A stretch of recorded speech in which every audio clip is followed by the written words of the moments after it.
নজর রাখবো পরবর্তী সংবাদে।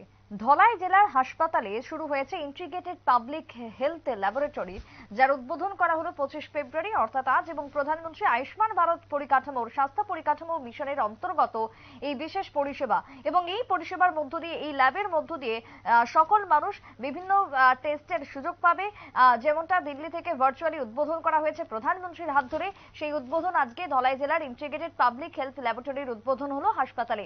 কুলাইস্থিত ধলাই জেলা হাসপাতালের এই পরিষেবা উদ্বোধনের পর আগামী দিনে সাধারণ মানুষজন খুশি হবেন এবং পরিষেবা পাবেন, উপকৃত হবেন বলে মত প্রকাশ করেছেন স্থানীয় নেতৃত্বরা। তবে আজকের এই উদ্বোধনী অনুষ্ঠানে ছিলেন বিশেষ করে স্থানীয় বিধায়িকা স্বপ্না দাসপাল, ছিলেন অন্যান্যদের মধ্যে আমবাসা পুর পরিষদের ভারপ্রাপ্ত চেয়ারম্যান থেকে শুরু করে বিএসসি চেয়ারম্যান এবং অন্যান্য বিশিষ্টরা। কি বক্তব্য উঠে আসছে আমবাসা থেকে, শুনুন। হিসেবে আমরা গর্বিত। আমি প্রথমেই বললাম যে রাজ্যে এবং কেন্দ্রে যেভাবে আজকে স্বাস্থ্যের উপরে জোর দেওয়া হয়েছে, সাধারণ জনগণ একবারে যে তৃণমূল স্তরে যারা রয়েছেন, গ্রামাঞ্চলে যারা রয়েছেন, তাদের কাছে কিভাবে স্বাস্থ্য পৌঁছায় দেওয়া যায়, তার জন্য আমাদের কেন্দ্রীয় সরকার ও রাজ্য সরকার যৌথভাবে প্রচেষ্টা করে যাচ্ছে।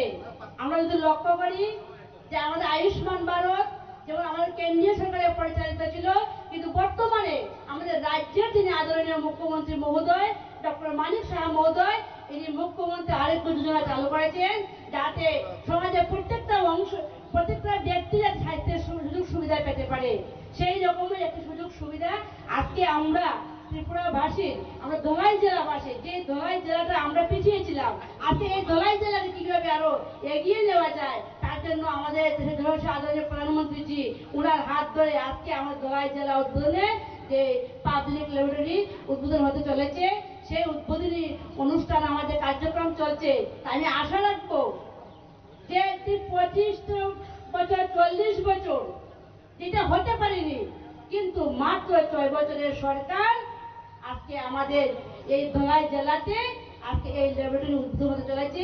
যে আজকে ধলাই জেলা নয়, শুধু অন্যান্য জেলা থেকেও অনেকরা আসতে পারবে এবং এই জেলাতে সুযোগ সুবিধা পাবে। যা যা পরীক্ষা নিরীক্ষার দরকার, যেগুলো আগে আমরা আগরতলা যেতে হতো, হয়তো আমাদের আগরতলা যেতে হবে না, আমরা এই জায়গাতে সেইগুলো পরীক্ষা নিরীক্ষা করা সম্ভব হবে। বিধায়কের বক্তব্য আপনারা শুনলেন। সেই জায়গাতে দাঁড়িয়ে আমবাসাতে এই পরিষেবা উদ্বোধনের পর আগামী দিনে সমস্ত সুযোগ সুবিধা পাবে এলাকার সাধারণ মানুষজন। প্রায় 147টি পরীক্ষা হবে। সম্পূর্ণ কাজের সুষ্ঠুভাবে পরিচালনা করার জন্য micro biologist, laboratory technician, laboratory assistant থেকে শুরু করে অ্যাটেন্ডেন্টরা থাকবেন। তাই এই উদ্যোগকে কেন্দ্র করে সাধুবাদ জানিয়েছেন এলাকার সাধারণ মানুষও। ছোট্ট বিরতির পর ফিরে আসছি, সঙ্গে থাকুন।